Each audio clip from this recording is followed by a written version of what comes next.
Hi everybody, welcome to Christian Homestead. My name is Jared. I got an email from Christina Bowler. Subject line, your channel being blocked on YouTube? Well, I had to investigate that. Hi Jared, I have followed you consistently since the beginning of your channel. I watch your videos all the time. When I open my YouTube app, for years, your videos are either the first recommended to me or within the top 3. I'm subscribed to your channel and have it on alarm to be notified when you post a video. I highlight all this because in the last 2 or 3 weeks, I haven't had a single video of yours show up on my YouTube feed. At first I thought it was my algorithm got messed up, but now I'm wondering if YouTube is blocking your videos. If I want to see anything you post, I have to specifically search your channel. Anyway, I was just wondering if anyone else was experiencing this. Keep doing great work, Christina Bowler. Well, thank you for the email, Christina. And as you can see, if you're watching this, I'm not blocked. My channel has not been taken down. But there have been a lot of changes to YouTube. And from what I've observed, it started back in August of last year. So first, she talked about being subscribed and also having the alarm on. Let's go to my friend Caitlin's channel, Anticipating Christ's Return. If you go to the button where you subscribe, as you can see, I'm already subscribed, and you click on this, there's a few options. You can either get no notifications or personalized notifications, or if you really like the channel, I would recommend switching it to all. And I think that's key, especially if you want to join live streams or whenever any of us do a premiere where you have like a video, but there's a live chat. So for your favorite YouTube channels, I would recommend doing this. But in the case of Christina, it doesn't seem to have helped. And so this is how it played out for me. I knew as we were approaching July that July was going to be a bad month because I've been doing this for 4 years now. And every single year, July is always the worst. So I was expecting that. It's the worst, I think, because it's summertime and people are going on vacation. People are spending more time outdoors. You have the 4th of July. If you're in Utah, you have the 24th of July, which in Utah, you're allowed to do fireworks on the 24th of July. But people are just out and about and enjoying the warm weather, at least here in the Northern Hemisphere. And so there's less people watching YouTube, and that's understandable. But every single year, things always rebounded in August, except for last year. And I was like, what the heck is going on here? I was like, well, I don't know. Maybe this summer is different. We're in Come Follow Me for 2025. We were doing Doctrine and Covenants. Maybe more people are going to church sites or something like that. I talked to the missionaries at the Independence Visitor Center, and they said that this was a really big year because of Come Follow Me. But I didn't know exactly what was going on. And then the next month came, and it was only like marginally better. And so I was starting to worry that something might be wrong with my channel.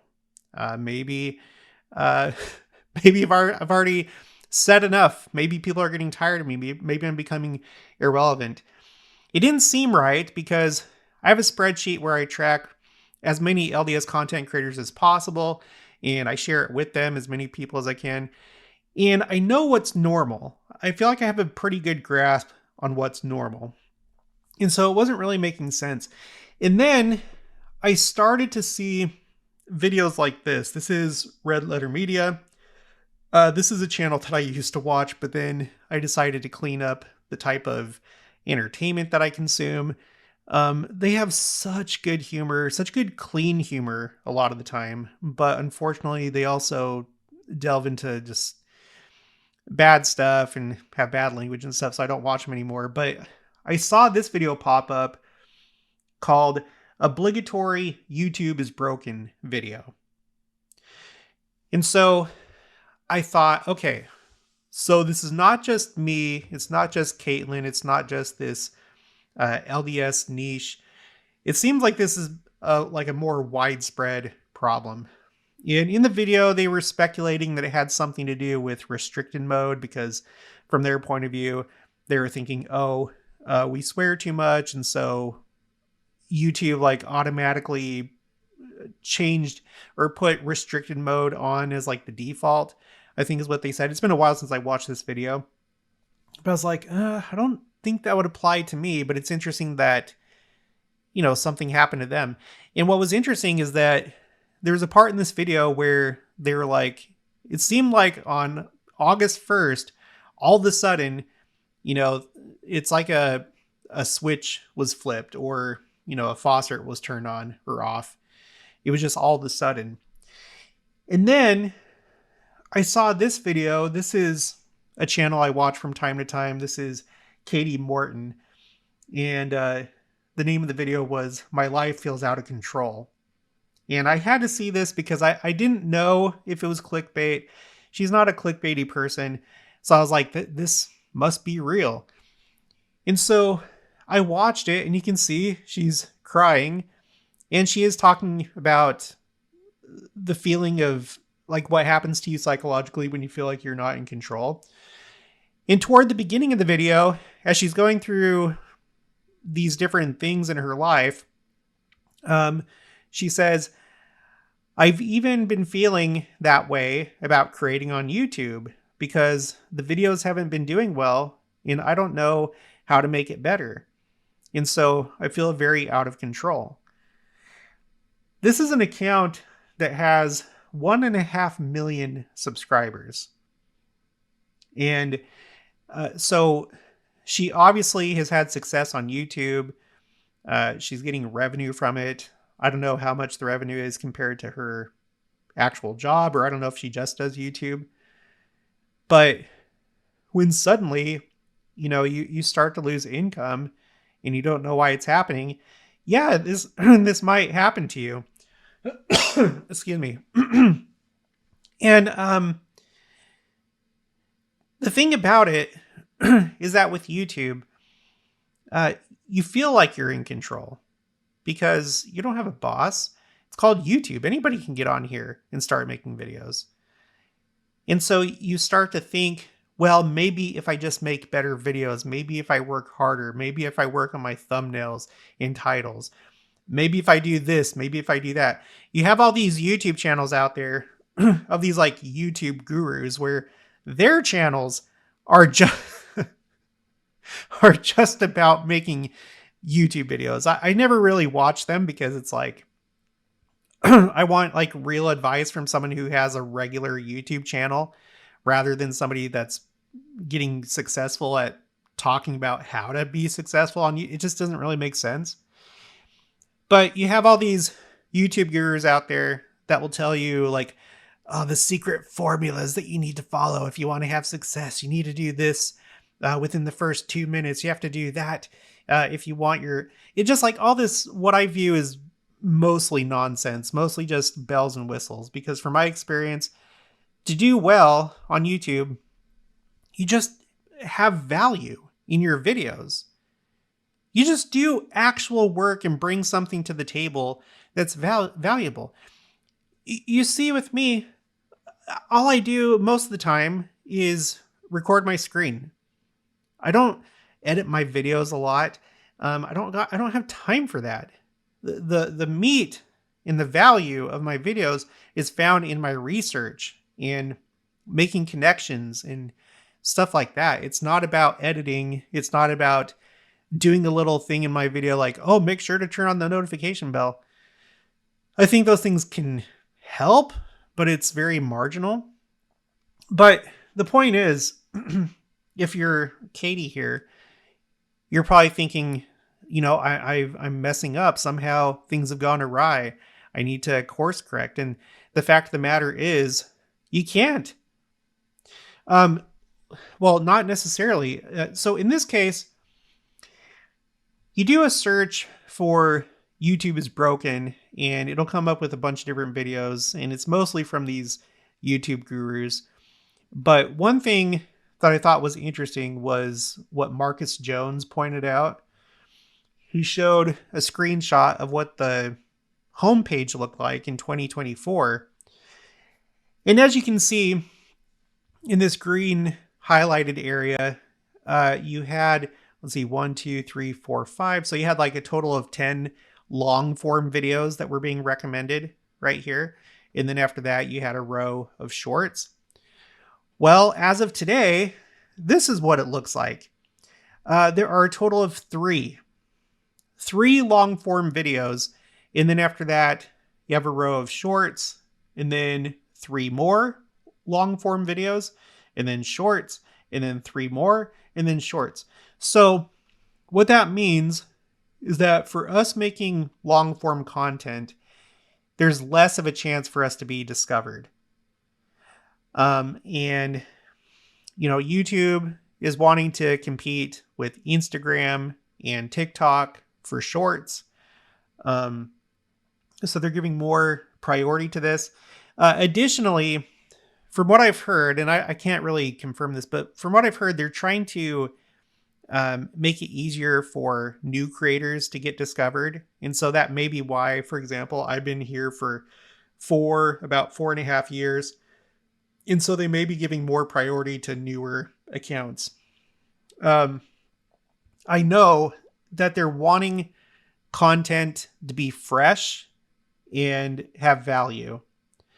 So it makes sense. Maybe they figured, okay, you already have people that like these big channels, and they're probably going to take a little bit of a hit, but though if they really like the channel, they'll go to the channel and then they'll watch the videos. They don't necessarily need to be notified, or we don't necessarily need to recommend their videos on the home screen.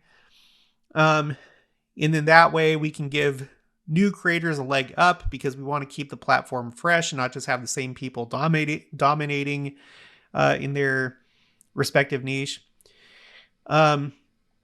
So it's probably something like that.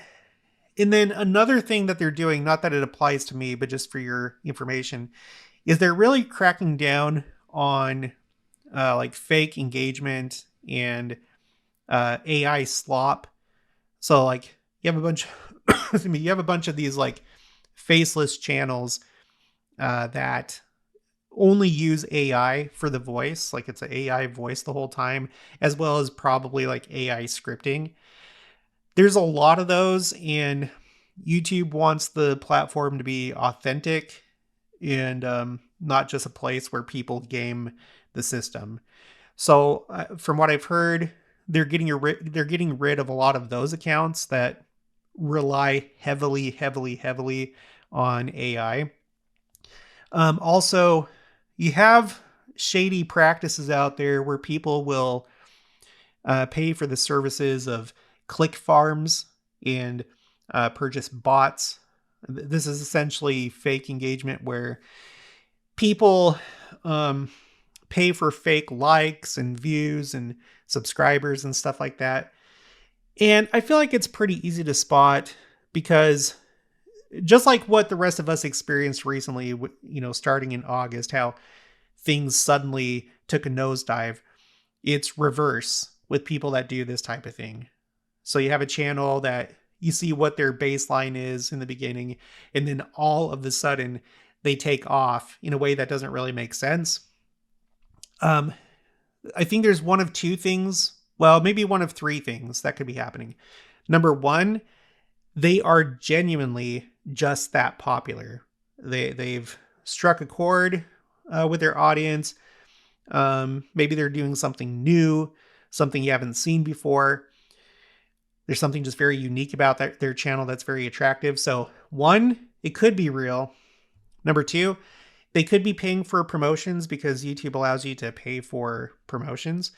And then number three, this. So you can't really know for sure, but I think from what I've heard, YouTube is going through and they're looking for this type of behavior, because they're able to tell where your clicks and subscribers come from.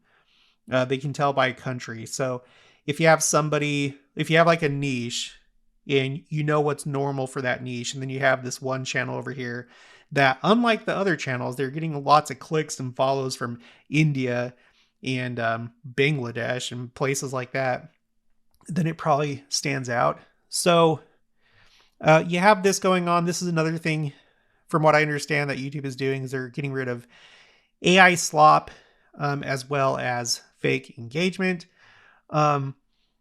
So you may be thinking like, well, there's this channel over here that's doing really good, or that channel over there. Well, I would compare them to either myself or Ward Radio. Ward Radio started before I did. Let's see, their oldest video was about 5 years ago. Back then they were Midnight Mormons, but then they decided to change the name, probably to follow the prophet's guidance on using the correct name of the church and avoiding nicknames of the church. So 5 years ago, they're currently at almost 63,000 subscribers, which sounds about right. From what I've seen, that seems like organic growth to me. They are popular. They do a lot of work. And there's value to their channel. They're genuine. The channel, well, actually not this one. This is the out of all like LDS channels that are not like official church channels, not BYU. I'm not talking about those type of accounts. I'm talking about private accounts that do religious content. Scripture Central is in the number 2 spot when it comes to subscribers. And so this is a good benchmark. I mean, that's a third, almost a third of a million subscribers, and they continue to grow. Like every channel that continues to produce content continues to grow. I assume it's because YouTube itself is growing, and every day you have a new member of the church that wasn't on YouTube before, and now they have a YouTube account. And so there's just like this natural growth. And so I think it just keeps going as far as I know. But anyway, you have them. The one that's actually at the top is called Messages of Christ. And they're actually affiliated with Scripture Central, but they're already at over 500,000 subscribers. So these are good benchmarks. You look at the number of views that they're getting right now. Also Unshaken. Let me show you this. Unshaken by Jared Halverson is a very popular channel. And I was looking at his videos, and a year ago, he would consistently get over 10,000 views per video. In fact, it was more like, I'd say on average, it looks like more like 20 to 25,000 views per video. But then, now don't pay attention to these like the thumbnails that are like serial, where they look the same and they're numbered like, 5, 6, 7, like these blue ones and green ones. Thumbnails make a big difference, unfortunately. And so whenever you do this kind of thing, you don't get as many clicks. You can't just do serial thumbnails. It always has to be a new piece of artwork every single time. But so putting those aside, when you get to, let me scroll up. When you get to 8 months ago, here we go. Let's see. About, which one was it that I was looking at? Was it this? No. Well, that's 9 months ago. Sorry. Yeah, like look right here. Look about right here. So 8 months ago, here's one that was 40,000 views, which was normal for him. But all of a sudden, 6,000, 2,500, 3,000, 1,000. Here's a 16,000 finally, but then back down to 2.6, 2.5. And then there's like a bump right here, but then it goes back down. And so just like turning off a faucet, all of a sudden, this very popular account just took a nosedive. And he's still going, thankfully. He does other things with his life, but he does this as like a side project. And so, and he's from what I can tell, completely organic, and he's genuine. He obviously makes good content. I think he's a professor. I can't remember. I think he's with BYU. But anyway, he has 130,000 subscribers. So, recently, January and February have been pretty bad as well. But things have kind of like started to pick back up. But then just let me show you one other example. This is the YouTube channel that my wife and I and our son, we watch at night before we go to bed. How ridiculous. It's just a very lighthearted, very entertaining channel. And they're from Australia. And they have 23.9 million subscribers. So they are very, very popular. Their first video was 16 years ago. And they typically get millions and millions and millions of views because they do these crazy videos and it's so entertaining. And the three of them are so fun to watch. They have such great personalities and great senses of humor. So you can see, don't pay attention to it doesn't show for members only, but you look at the other regular videos, millions and millions and millions of views. But then all of a sudden, you get to 8 months ago. Where is it? Yeah, here we go. 8 months ago. And just like every other channel, suddenly they didn't even crack 1 million. So 8 months ago was the time frame that I'm talking about, like August, September. They didn't even crack 1 million. And then here's one that they got to 1 million, but and here's a couple, but it's only like in the low, 1 million range. And then starting 3 months ago, they haven't gotten to 1 million. Here's one that came close. It still could because these have very high like rewatch value. In fact, right now, my wife and I and my son, we're in the process of watching all of them from the beginning because we enjoy it that much. But so eventually this will probably get to 1 million. But these last 3 videos have been abysmal as far as views go. Only a little over 500,000. These ones in the 600,000 range. And then their most recent one, only a little bit over 500,000 at 546,000. So I don't think it's because they're suddenly not popular or audience fatigue or anything like that.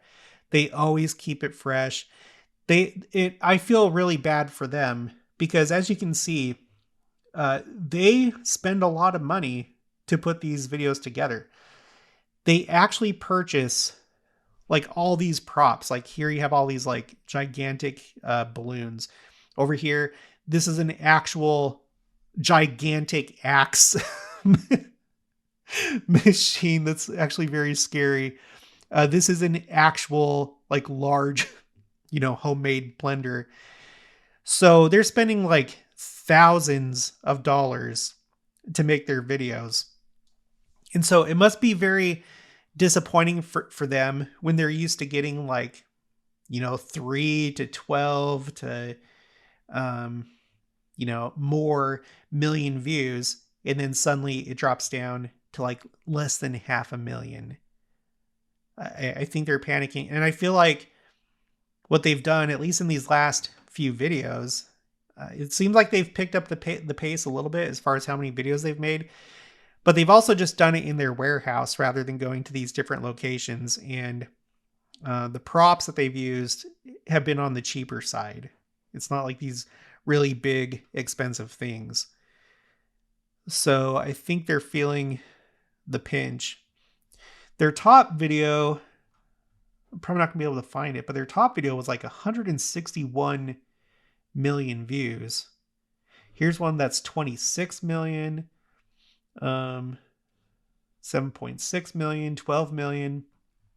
So these were just regular numbers for them back then. And it's been, more or less pretty consistent, I'd say. So You don't have to just go off of what's on the recommended feed, the home page. You can always just manually check in with your favorite YouTubers. And then, like I said, it'll probably help if you click the notification bell, but even that's not a guarantee. But if you haven't done so, I would recommend doing that. Make sure to subscribe to myself if you haven't already, and also my friend Anticipating Christ's Return. You can also go to my homepage for my channel, and then I have my featured channels, starting with all 15 of the brethren. I would recommend to subscribe to all of them. Make sure to click on View All, because otherwise it cuts it off. And then here's all the channels that I would recommend following. Most of them are Second Coming channels, and they post more or less consistently. There was a time that I just had like tons of channels on here, but I want to have it narrowed down to channels that are more or less active and, you know, post on a regular basis. So these are the ones that I recommend and support at this time. All right, well, that's going to be it for this one. I'll talk to you guys later.